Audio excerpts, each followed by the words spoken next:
नमस्कार दोस्तों, sports engineer में आप सभी का बहुत बहुत स्वागत है। मेरा नाम है दीपक भालोटिया और आज इस वीडियो में हम डिस्कस करने जा रहे हैं हिस्ट्री के क्वेश्चन आंसर्स का 7वां पार्ट। पहले के 6 पार्ट अपलोड हो चुके हैं, उनकी प्लेलिस्ट को आप चेकआउट कर लीजिए चैनल पर जाकर। और दोस्तों, अगर आपने चैनल को अभी तक सब्सक्राइब नहीं किया तो सब्सक्राइब जरूर कर लीजिए, साथ में बेल आइकन को भी प्रेस कीजिए जिससे कि नई वीडियो की नोटिफिकेशन आपको मिल जाए। स्पोर्ट्स इंजीनियर टाइप कीजिए अगर आपको सोशल मीडिया पर जुड़ना है। और चैनल की सभी वीडियोस की अगर आपको पीडीएफ चाहिए तो टेलीग्राम चैनल को ज्वाइन जरूर कर लीजिए। इन सभी के लिंक्स आपको डिस्क्रिप्शन में मिल जाएंगे। चलिए वीडियो को शुरू करते हैं। पहला क्वेश्चन है, निम्नलिखित को उनके प्रारंभिक वर्ष के अनुसार कालानुक्रमिक व्यवस्थित कीजिए। Arrange the following chronologically according to their initial year. 4 option हमारे सामने है। ये चारों इंस्टीट्यूट है, इनको हमें अरेंज करना है क्रोनोलॉजिकली, मतलब कि सबसे पहले कौन सा स्टार्ट हुआ था और सबसे लास्ट में कौन सा था। इस तरीके से हमें इनको अरेंज करना है, इनको व्यवस्थित करना है। तो ऑप्शंस आपने देख लिए होंगे। राइट आंसर हमारा क्या हो जाएगा? बी, 3, 4, 2, 1। ये किस तरीके से है? तीसरे नंबर पे हमारा YMC college of physical education, ये सबसे पहले आया था इन 4 ऑप्शंस में से। उसके बाद में लखनऊ क्रिश्चियन कॉलेज, फिर है Lakshmibai college of physical education, और 4th पोजीशन पे है government college of physical education. ये तो हमें पता लग गया कि इनकी ये नंबरिंग है, लेकिन ये कब कब आए थे ये थोड़ा सा देख लेते हैं।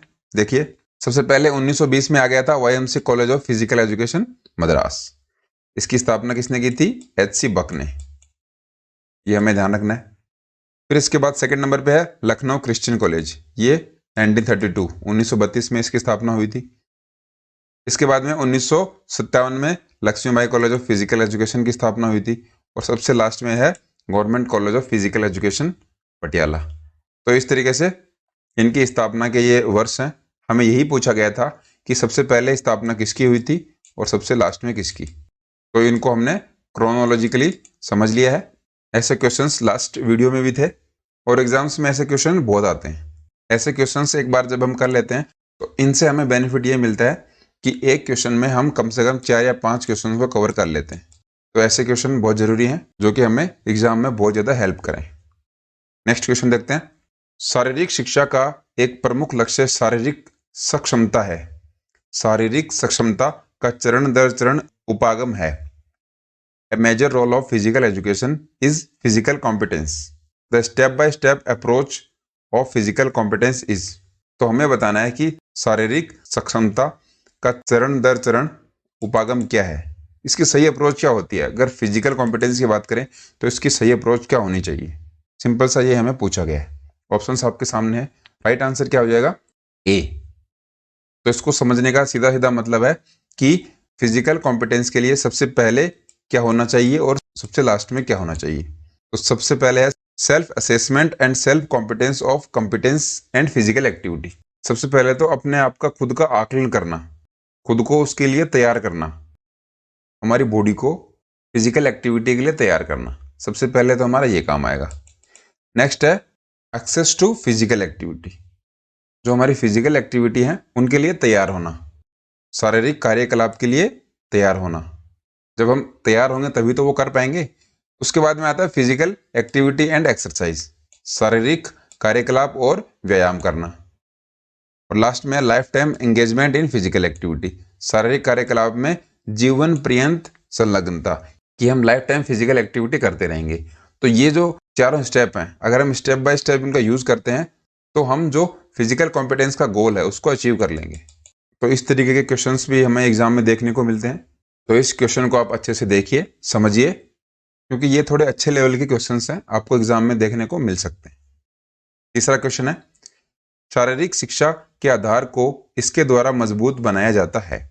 The basis of physical education is strengthened by. तो देखिए, शारीरिक शिक्षा है, फिजिकल एजुकेशन को मजबूत किससे बनाया जा सकता है, ये हमें पूछा गया है। राइट आंसर देखिए क्या है इसका? वैज्ञानिक तथ्य, साइंटिफिक फैक्ट। अब एक बात तो आप समझ लीजिए कि हमारी जो पूरी फिजिकल एजुकेशन है वो साइंटिफिक फैक्ट, वैज्ञानिक तथ्यों पर आधारित है। बिल्कुल हवा में एक भी बात नहीं है। सभी चीज़ों का पहले एक्सपेरिमेंट किया जाता है, उसके बाद में उनको अप्लाई किया जाता है। जैसे छोटा सा एग्जाम्पल देख लीजिए, स्पोर्ट्स ट्रेनिंग है। स्पोर्ट्स ट्रेनिंग में जो भी हम एक्टिविटीज़ करते हैं, जो भी मेथड्स यूज़ करते हैं, उनको पहले एक्सपेरिमेंट किया गया है, उनको पहले देखा गया है कि वो किस तरीके से काम करते हैं। इसी तरीके से आप एनाटॉमी एंड फिजियोलॉजी देख लीजिए, बॉडी के जो भी कंपोनेंट हैं उनमें हमें साइंस की हेल्प लेनी पड़ती है, क्योंकि वो साइंटिफिक फैक्ट है, बिल्कुल हवा में बातें नहीं है। आपका हार्ट ब्लड को पंप करेगा तो वो बॉडी में करेगा ही करेगा, इसमें आप हवा में बात नहीं कर सकते कि उस पर्टिकुलर आदमी का जो हार्ट है वो पंप नहीं कर रहा, किडनी ब्लड को पंप कर रही है, तो ऐसा पॉसिबल नहीं है। ऐसे बहुत से एग्जाम्पल है, आप फिजिकल एजुकेशन का कोई भी सब्जेक्ट उठा के देख लो, उसमें आपको साइंटिफिक फैक्ट जरूर मिलेंगे, वैज्ञानिक तथ्य मिलेंगे, और यही हमारी जो फिजिकल एजुकेशन सब्जेक्ट है उसको मजबूत बनाते हैं, उसको स्ट्रेंथन करते हैं। चौथा क्वेश्चन है, शारीरिक शिक्षा के सिद्धांत निम्नलिखित में से किस पर ज्यादा आधारित हैं? The principle of physical education is more based on which of the following. देखिए सेम ही क्वेश्चन है, इसमें भी यही पूछा गया है कि हमारी फिजिकल एजुकेशन के जो प्रिंसिपल हैं, जो सिद्धांत हैं शारीरिक शिक्षा के, वो किस पे आधारित हैं? राइट आंसर क्या है इसका? Scientific rules related to process. वही बात है जो हमने लास्ट क्वेश्चन में डिस्कस की है कि जो प्रोसेस हो रही है, जो काम हो रहा है, उसके पीछे साइंटिफिक रूल्स हैं, उसके पीछे कोई ना कोई वैज्ञानिक कारण जरूर है, वैज्ञानिक नियम जरूर है जो इस काम को करवा रहा है। आप कोई भी एग्जाम्पल ले लीजिए, कोई भी सब्जेक्ट का, किनेसियोलॉजी तो पूरी साइंस पे ही डिपेंड है। तो इस तरीके से आप समझ सकते हो कि फिजिकल एजुकेशन साइंस का एक पार्ट है, साइंस के बिना फिजिकल एजुकेशन पॉसिबल नहीं है। तो इसी तरीके से हम कह सकते हैं कि शारीरिक शिक्षा में जो भी विषय हम पढ़ते हैं वो सभी वैज्ञानिक नियमों पे आधारित हैं, उनका पहले एक्सपेरिमेंट किया जाता है, उसके बाद वो अप्लाई किए जाते हैं। सिंपल सी बात है, आप समझ गए होंगे। नेक्स्ट क्वेश्चन देखते हैं। खेल माना जाता है the game supposedly. Right answer क्या है? निरुद्देश्य कार्य, पर्पजलेस वर्क। दो चीज होती हैं, एक होता है स्पोर्ट्स, एक होता है गेम्स। स्पोर्ट्स में रूल्स होते हैं, आप रूल्स के अंदर खेलते हो, जैसे कंपटीशन हो गया, किसी टीम से आप खेल रहे हो तो प्रॉपर उसके रूल्स हैं, उसके अंदर आपको ये खेलना पड़ता है। गेम्स में ये होता है आप कोई भी गेम खेल सकते हो, इनमें कोई डिफाइंड रूल नहीं होते, निर्धारित नियम नहीं होते, आप बिना रूल्स के खेलते हो। ना इसका कोई गोल होता है, जैसे कि हमें कोई मेडल मिलेगा या फिर हम जीत के इस टूर्नामेंट में आगे बढ़ जाएंगे। गेम्स में ऐसा नहीं होता। फिजिकल एक्टिविटी जरूर होती है गेम्स में भी, लेकिन स्पोर्ट्स और गेम्स में मेजर यही फर्क है कि स्पोर्ट्स रूल्स में खेले जाते हैं और गेम्स में कोई रूल नहीं होता। आप अपने अकॉर्डिंग, आप अपने घर पे या फिर आउटडोर पार्क में जो भी गेम खेलते हो, अपने खुद के फ्लेक्सिबल रूल बना के, उसको बोला जाता है गेम्स। तो इसीलिए इसको निरुद्देश्य कार्य कहा जाता है, पर्पजलेस वर्क कहा जाता है गेम को। पर्पजलेस का मतलब ये हो गया कि आप किसी टूर्नामेंट में कोई मैच खेल रहे हो, तो एक मैच जीतने के बाद आप सेकेंड राउंड में पहुंच जाओगे, या फिर फाइनल मैच है उसको जीतने के बाद आप चैंपियनशिप जीत जाओगे। तो ये सब क्या हो गया? आपका पर्पस हो गया कि हमें चैंपियनशिप जीतनी है या फिर नेक्स्ट राउंड में जाना है। इसमें एक पर्पस है, आपका उद्देश्य है उस पर्टिकुलर स्पोर्ट को खेलने का। लेकिन गेम में कोई आपका उद्देश्य नहीं होता। आप पार्क में गए हो और नॉर्मल कोई एक्टिविटी कर रहे हो तो आपका कोई उद्देश्य नहीं है, आप ओनली टाइम पास कर रहे हो या फिर फिजिकल एक्टिविटी कर रहे हो। तो इसको आप समझिए, ध्यान में रखिए, सिंपल सी बात है। नेक्स्ट है सूची 1 और सूची 2 का मिलान करें।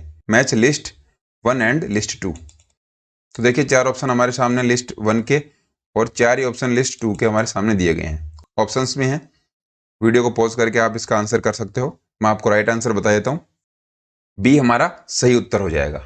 बी में देखिए, ए में है 3, तो ताराचंद कमेटी की स्थापना हुई थी 1948 में। नेक्स्ट है शारीरिक शिक्षा और मनोरंजन की केंद्रीय सलाहकार समिति, central advisory board of physical education and research, इसकी स्थापना कब हुई थी? 1950। नेक्स्ट है अखिल भारतीय खेल परिषद, ऑल इंडिया स्पोर्ट्स काउंसिल की स्थापना हुई थी 1954। और लास्ट में एडहॉक कमेटी बच जाती है, उसकी स्थापना हुई थी 1947 में। इस तरीके से आप इन क्वेश्चंस को करिए।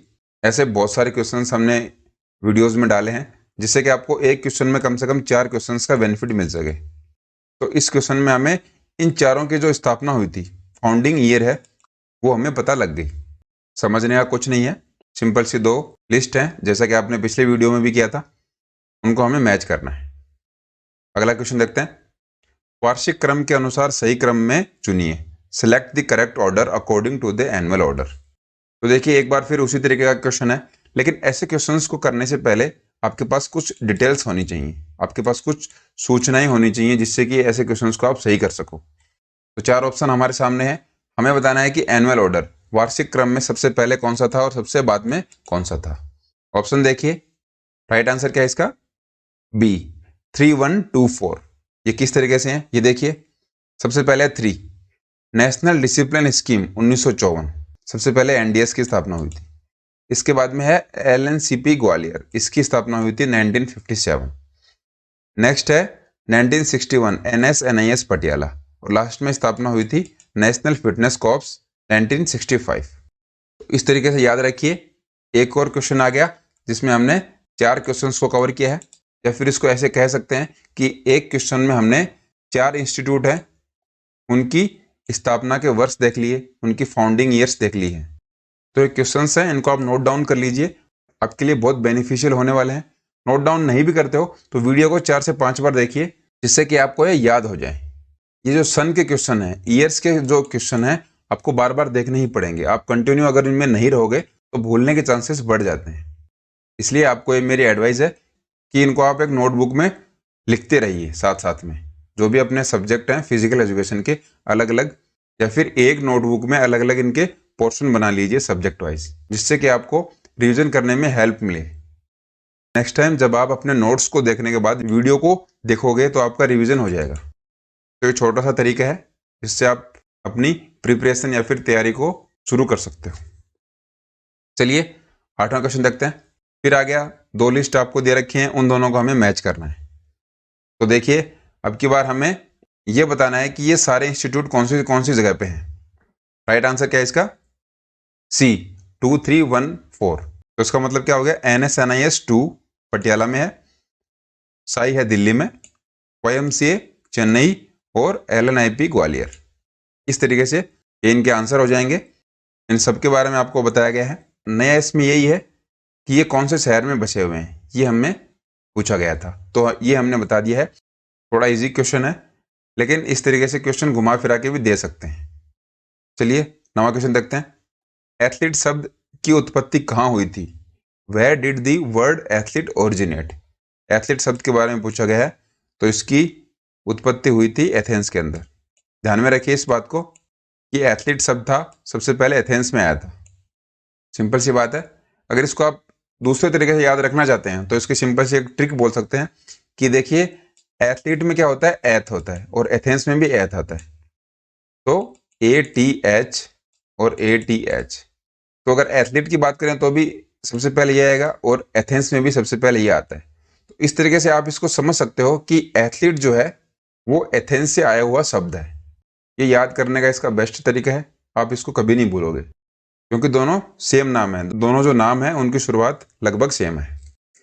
चलिए 10वां क्वेश्चन देखते हैं। भारत में व्यावसायिक तैयारी हेतु चलाए जाने वाले कोर्स नीचे दिए गए हैं। कोड का प्रयोग करते हुए इनकी नियंत्रक संस्था बताएं। The course offered for professional preparation in India are given below. Using the code state their governing body. 4 option हमें सामने दिए गए हैं, CPED, BPE, कोचिंग डिप्लोमा और MPED। तो ये जो ऑप्शन है ये हमें दिए गए हैं कि ये जो कोर्सेस हैं ये कौन सी संस्था करवाती है, या फिर कौन सी संस्था के द्वारा ये कोर्स करवाए जाते हैं। तो इसका राइट आंसर देख लेते हैं क्या है। ए इज द करेक्ट आंसर। राज्य शिक्षा बोर्ड, NCTE, साई और विश्वविद्यालय। तो ये किस तरीके से हैं देखिए, ये जो आपको सीक्वेंस दिखाई दे रहा है इसके आंसर भी इसी सीक्वेंस में है। किस तरीके से हैं तो देखिए, CPED जो है सर्टिफिकेट इन फिजिकल एजुकेशन, वो है राज्य शिक्षा बोर्ड। स्टेट का जो बोर्ड होता है वो इस कोर्स को चलाता है, उसकी डिग्री इसके थ्रू मिलती है। फिर आता है BPE, bachelor of physical education, उसकी मान्यता मिलती है NCTE से, NCTE के थ्रू दिया जाता है। फिर कोचिंग डिप्लोमा है वो साई के अंदर जो NSNIS हमारा है पटियाला में, वो साई का एक पार्ट है, इसलिए कोचिंग डिप्लोमा देता है Sai.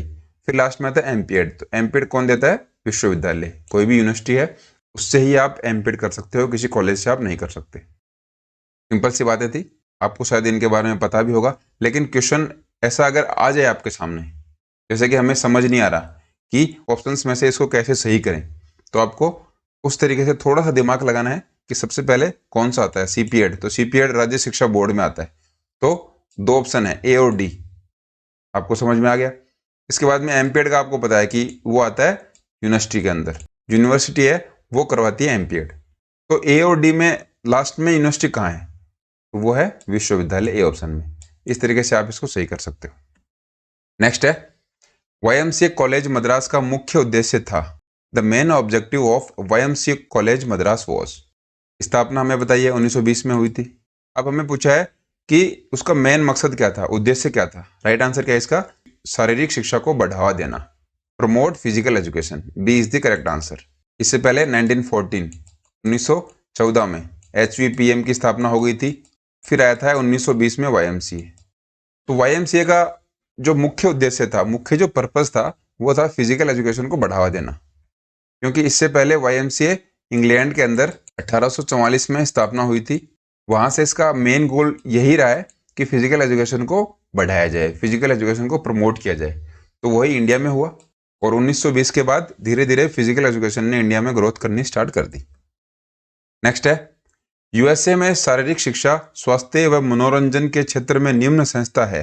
USA has following institutions in the field of physical education, health and recreation. तो 4 ऑप्शन आपके सामने है। बहुत ही इंपॉर्टेंट ये क्वेश्चन है। राइट आंसर क्या है इसका, बी। इसको आपको ध्यान में रखना है। इसकी फुल फॉर्म भी आपसे पूछ सकते हैं। तो वो क्या है, ये देखिए, American alliance for health education recreation and dance. पहले ये डी नहीं था, लेकिन थोड़े टाइम पहले इस डी को भी ऐड किया गया है। तो उस डी का मतलब है डांस। तो सीधा आपसे पूछ सकते हैं कि ऑफर्ड जो है वो कौन सी कंट्री से संबंधित है, तो उसको आप कर दीजिए यूएसए। और आपको अगर फुल फॉर्म पूछी जाए तो आप उसमें इसको ध्यान में रखिए। नेक्स्ट है भारतीय शिक्षा आयोग की शुरुआत हुई। Education commission of India started. तो 4 ऑप्शन हमारे सामने है। इनमें से सही आंसर हमें करना है। Right answer is 1882। 1882 में भारतीय शिक्षा आयोग की शुरुआत हुई थी। ये हमारे देश के आज़ाद होने से पहले की बात है, मतलब उस समय भारत पे अंग्रेजों का राज था। देखते हैं थोड़ा सा भारतीय शिक्षा आयोग के बारे में। ये देखिए, इसको हंटर एजुकेशन कमीशन भी कहा जाता है, क्योंकि इसके पहले अध्यक्ष जो थे वो विलियम विल्सन हंटर थे। इसके संस्थापक थे लॉर्ड रिपन। इन दोनों को आपको ध्यान में रखना है। एग्जाम के एंगल से बहुत ही इंपॉर्टेंट क्वेश्चन है कि भारतीय शिक्षा आयोग या फिर हंटर एजुकेशन कमीशन के संस्थापक कौन थे। वो थे लॉर्ड रिपन और उसके पहले अध्यक्ष थे विलियम विल्सन हंटर। इन 3 चीजों को आपको ध्यान में रखना है। स्थापना आपको पता ही है 1882 या फिर 1882 में हुई थी। नेक्स्ट है श्री हनुमान व्यायाम प्रसारक मंडल स्थित है। तो HVPM कहाँ लोकेटेड है, कहाँ स्थित है, वो हमें बताना है। राइट आंसर क्या है इसका, अमरावती, महाराष्ट्र के अंदर HVPM लोकेटेड है। B is the correct answer. समझाने का कुछ नहीं है, सिंपल सा आपको एक ध्यान में रखना है। नेक्स्ट है राजकुमारी अमृत कौर कोचिंग योजना कहाँ आरंभ हुई। Where did the Rajkumari Amrit Kaur coaching scheme begin. तो इसको भी आप समझ गए होंगे कि ये कहाँ स्टार्ट हुई थी, पटियाला में। लास्ट वीडियो में इसकी स्थापना का पूछा था कि 1953 में इसकी स्थापना हुई थी। तो देखिए, पटियाला में इसकी शुरुआत हुई थी, पटियाला में इसका आरंभ हुआ था। उसके बाद में 1961 में जो इंडियन गवर्नमेंट है उसने NIS की स्थापना कर दी थी, नेशनल इंस्टीट्यूट ऑफ स्पोर्ट्स, जिसको आज के टाइम में NSNIS कहा जाता है। राजकुमारी अमृत कौर कोचिंग स्कीम थी, उसको 1961 में NIS के साथ में मर्ज कर दिया गया था, उसको NIS के साथ में मिला दिया गया था। इसको भी आपको ध्यान में रखना है।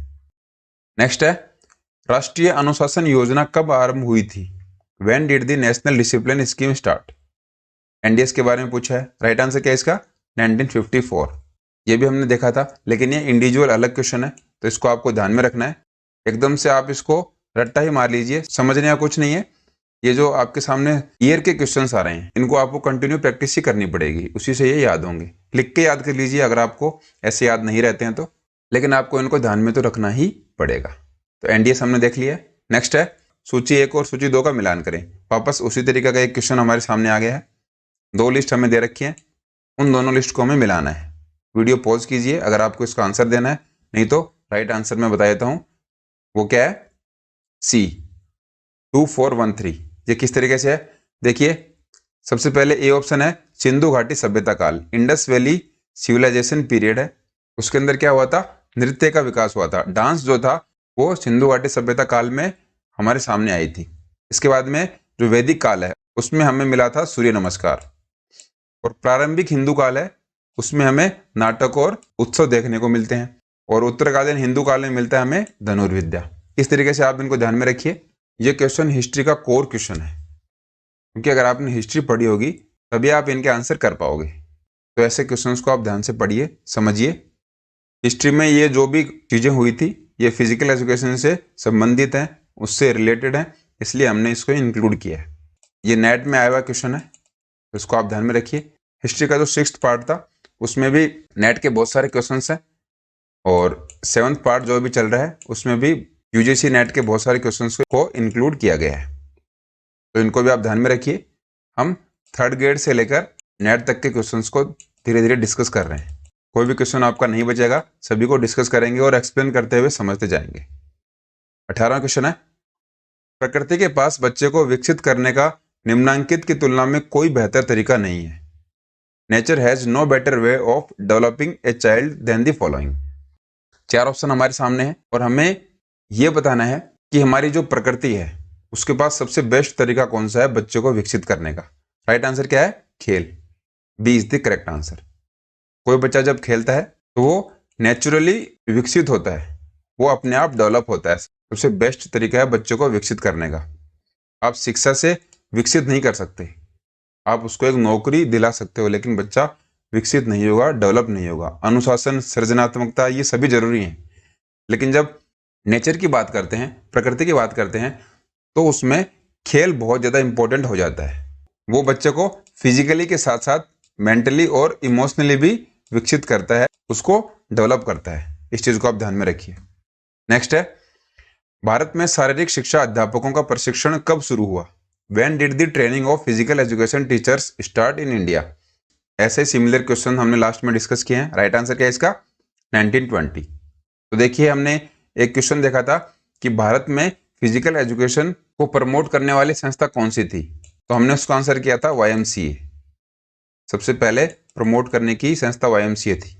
तो यही हमसे पूछा गया है कि फिजिकल एजुकेशन टीचर्स की ट्रेनिंग सबसे पहले कब शुरू हुई, तो वो 1920 में शुरू हुई थी। 20वां क्वेश्चन है, सही विकल्प चुनिए। शारीरिक शिक्षा की आधुनिक विचारधारा की शुरुआत हुई थी। Choose the correct option. The modern ideology of physical education was started. हमें बताना है कि फिजिकल एजुकेशन की जो मॉडर्न आइडियोलॉजी है, आधुनिक विचारधारा है, उसकी शुरुआत कब से हुई थी। ऑप्शंस आपके सामने है। इसका राइट आंसर क्या है? सी, 19वीं शताब्दी के आखिरी दशक में, in the last decade of 19th century. अब ये आंसर तो हमें पता लग गया, लेकिन इससे हम समझे क्या? तो देखिए, 19वीं शताब्दी का मतलब क्या हो गया? 1800 से लेकर 1899 तक, ये पूरी है 19वीं शताब्दी। एक चीज तो हम समझ गए कि 19वीं शताब्दी क्या है, 19th सेंचुरी क्या है। इसके बाद में बात कर रहा है आखिरी दशक। दशक का मतलब है 10 साल। आखिरी 10 साल का मतलब ये हो गया कि 1890 से 1899, या फिर आप 1900 भी बोल सकते हो। तो इससे हम क्या समझे कि फिजिकल एजुकेशन की जो आधुनिक विचारधारा है, मॉडर्न आइडियोलॉजी है, उसकी शुरुआत 1890 से 1900, 1890 से 1900 के बीच हुई थी। ठीक है, सिंपल सी बात है, समझ गए होंगे। तो दोस्तों, ये थे आज के 20 क्वेश्चंस। आई होप आपको वीडियो अच्छा लगा होगा। लाइक कर सकते हैं, पसंद आया हो तो कमेंट्स में जरूर बताइए अगर आपका कोई सुझाव हो। और इसके साथ साथ चैनल को आपने सब्सक्राइब कर ही लिया होगा, नहीं किया है तो आपको कर लेना चाहिए। नेक्स्ट वीडियो में आपसे फिर मुलाकात होगी। तब तक आप खुश रहिए, हेल्दी रहिए और देखते रहिए स्पोर्ट्स इंजीनियर। बहुत बहुत धन्यवाद।